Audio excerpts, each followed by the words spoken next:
अस्सलामु अलैकुम वरहमतुल्लाहि वबरकातुहू। जैसा कि आप जानते हैं कि डॉक्टर जाकिर नाइक इस वक्त पाकिस्तान के दौरे पे आए हुए हैं और वो इनफरादी तौर पर और इज्तिमाई तौर पर बहुत बड़ा जलसा खिताब भी कर रहे हैं और सवाल जवाब की नशिस्तें भी हो रही हैं। तो उन्होंने एक हाल ही के अंदर एक इंटरव्यू दिया और न्यूज़ एंकर जो था उसने डॉक्टर जाकिर नाइक से ये एक सवाल पूछा कि आपका जो ये हाफ़्ज़ा है वो इतना ज़्यादा तेज़ कैसे है कि आप कोई बात भी करते हैं तो दलील के साथ करते हैं और फिर दलील यूं ही नहीं देते बल्कि आप कुरान मजीद का, हदीस का जब हवाला देते हैं तो जब कुरान मजीद का आप हवाला देते हैं तो आप आयत नंबर भी बताते हैं, सूरत नंबर भी बताते हैं। और ये इतना हाफ़्ज़ा आपका तेज़ कैसे हुआ? यकीनन आजकल के दौर के अंदर अगर हम देखते हैं तो हम भी ये बात जो वालिदैन होते हैं सोचने पे मजबूर हो जाते हैं कि भाई हमारा जो बेटा या बेटी है वो स्कूल के अंदर, मदरसे के अंदर पढ़ने जाता है लेकिन वो ज़हीन नहीं है, उनको सबक याद नहीं होता। तो आखिर उनको ये हाफ़्ज़ा जो डॉक्टर जाकिर नाइक का हाफ़्ज़ा इतना ज़्यादा तेज़ कैसे हुआ? तो डॉक्टर साहब ने 3 जो बातें बताई हैं हाफ़्ज़ा तेज़ करने के लिए जो ज़रूरी थी। यकीनन आप जब इस वीडियो को मुकम्मल देखेंगे तो आप इससे न सिर्फ खुद भरपूर फ़ायदा उठाएंगे बल्कि आप अपनी जो आपके औलाद है, आपके जो बच्चे हैं उनको भी इंशाअल्लाह ताला आप ये तीनों बातें सिखलाएंगे, ये वीडियो दिखलाएंगे और बतलाएंगे कि बेटा आपने, बेटी ये आपने ये काम ज़रूर करना है। अगर आप चाहते हैं कि आप अच्छी पोजीशन है, आपके नंबर अच्छे हैं और आपका हाफ़्ज़ा तेज़ हो और आप पढ़ने में ज़बरदस्त किस्म के तालिब इल्म बन जाएं तो ये वाली वीडियो दिखाएं। तो डॉक्टर साहब ने जो 3 बातें बताई वो कौन सी थी तेज़ हाफ़्ज़ा की? तो सबसे पहले जो डॉक्टर जाकिर नाइक साहब ने जो कुरान मजीद की आयत बताई और साथ में दलील भी बताई, तो मैंने सोचा कि आज तक और भी आप वीडियोस देखते हैं लेकिन आपको दूसरी वीडियो के अंदर ये चीज़ नहीं मिलेगी। तो मैंने सोचा क्यों ना मैं आज डॉक्टर जाकिर नाइक का पोस्टमार्टम ही कर डालूं। अब आप सोच रहे हैं कि ये किस तरह से बात कर दी इन्होंने कि डॉक्टर जाकिर नाइक का पोस्टमार्टम। तो भाई बात ये कर रहा था कि डॉक्टर साहब जो कुरान का हवाला दे रहे थे उन्होंने 3 आयत बताई और तर्जुमा बताया और फिर आयत नंबर भी बताई, सूरत नंबर भी बताई।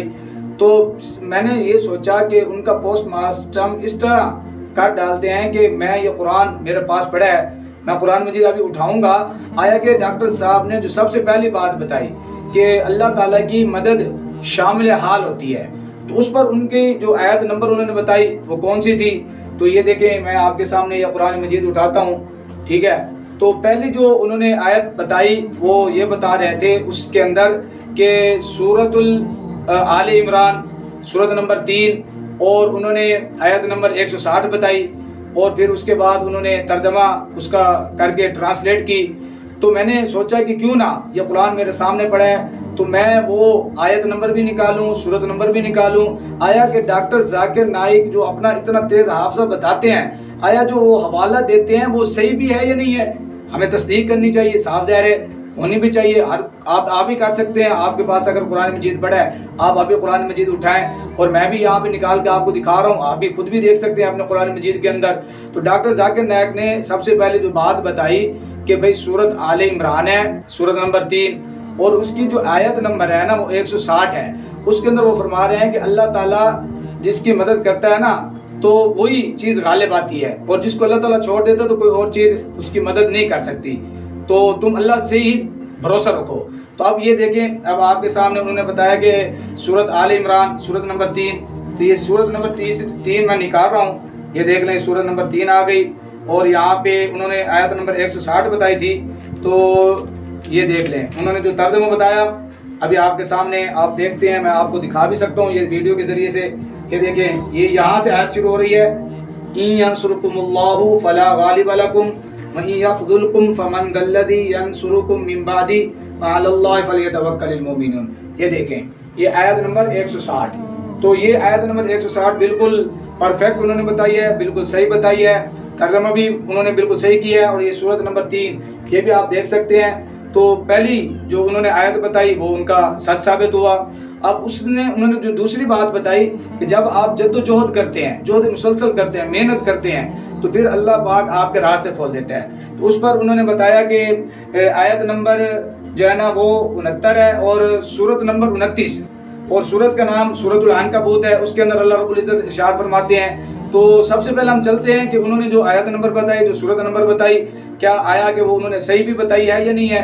तो सूरत उन्होंने बताई जी सूरत नंबर 29 और आयत नंबर उन्होंने बताई क्या नाम है आयत नंबर 69 बताई। तो ये देख लें जी, ये हम पहुँचे हैं, ये सूरत नंबर 29 है और क्या नाम है सूरतुल अनकबूत, ये देखें सूरतुल अनकबूत सूरत नंबर 29 और आयत नंबर उन्होंने जो बताई है जो है ना 69 यानी कि 69, ये देख लें आप, आयत नंबर भी देख सकते हैं 69 है, ये देखें ये यहाँ पे 69 ये सूरत खत्म हो रही है। तो इसके अंदर अल्लाह रब्बुल इज्जत इरशाद फरमाते हैं कि वल्लदीना जाहदू फीना लनहदियन्नहुम सुबुलना व इन्नल्लाहा लमअल मुहसिनीन, और जिन लोगों ने हमारे लिए कोशिश की हम उनको जरूर अपने रास्ते दिखाएंगे। तो पता चला कि दूसरी चीज़ है जोहद मुसलसल, जद्दोजहद करना। अगर आपको फिर भी कामयाबी नहीं मिल रही तो समझ लो आपकी जद्दोजहद में कमी है।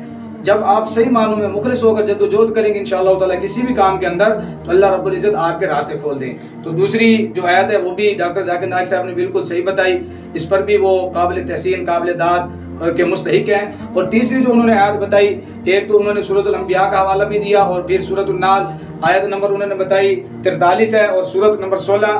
तो हम चलते हैं आयत नंबर जो है ना उन्होंने बताई है सूरत नंबर 16, तो बिल्कुल सही बताई उन्होंने सूरतुल नाल, ये देख लें ये सूरतुल नाल सूरत नंबर 16 है और इसकी आयत नंबर उन्होंने बताई कि जो है ना 43, ये देख लें ये 43 आयत नंबर है कि फस्अलू अहल ज़िक्र इन कुंतुम ला तालमून। अगर किसी चीज़ का आपको नहीं पता, आप उस चीज़ के एक्सपर्ट नहीं है, तो जो उस चीज़ का माहिर है, चाहे वो दीन के अंदर है, वो मसाइल के अंदर है, किसी भी चीज़ के अंदर है, तो जो उसका माहिर है आप उसके पास जाएं। मतलब यहाँ से पता ये चलता है कि अहले इल्म लोगों के पास आपको जाना चाहिए और आपकी तकनीक जो है ना वो अच्छी होनी चाहिए, बेहतर होनी चाहिए। तो ये जो उन्होंने आयत नंबर बताई ये भी बिल्कुल परफेक्ट है, सही है। तो यकीनन डॉक्टर जाकिर नाइक साहब अल्लाह पाक ने उनको जो इतनी जो है ना बुलंदी अता फरमाई और आलमी शोहरत याफ्ता बने हैं, तो इसमें उनका बहुत बड़ा मेन किरदार है और सच्ची बात करते हैं, कुरान और हदीस का जो हवाला देते हैं। तो इससे हमें ये भी सबक मिलता है कि अगर हम चाहते हैं कि हमारे बच्चे भी उनका तेज़ हाफजा हो, तो ये इन तीनों चीज़ों पर अमल करें और फिर जो भी हम बात करें तो कुरान हदीस का जब हवाला दें तो बिल्कुल सच सच बोलें, क्योंकि अल्लाह ताला का इरशाद है कि या अय्युहल्लज़ीना आमनू तक़ुल्लाह व कूनू मअस-सादिक़ीन, क्या ईमान वालो कि तुम सच्चे लोगों के साथ हो जाओ। तो हमें सच्चे लोगों के साथ होना है और हमें यकीन है कि ये हमारा कुरान, ये हदीस, ये बिल्कुल सच है और इसी पे हमारी दुनिया व आखिरत की कामयाबी है। मैं उम्मीद करता हूँ कि आज की ये जो वीडियो है आपको बहुत ज़्यादा पसंद आई होगी। अगर इसी तरह का आप वीडियो देखना चाहते हैं तो जल्दी से हमारे चैनल को सब्सक्राइब करें, बेल आइकन को प्रेस करें। मिलते हैं एक ऐसी न्यू वीडियो के साथ, तब तक के लिए अल्लाह हाफिज़।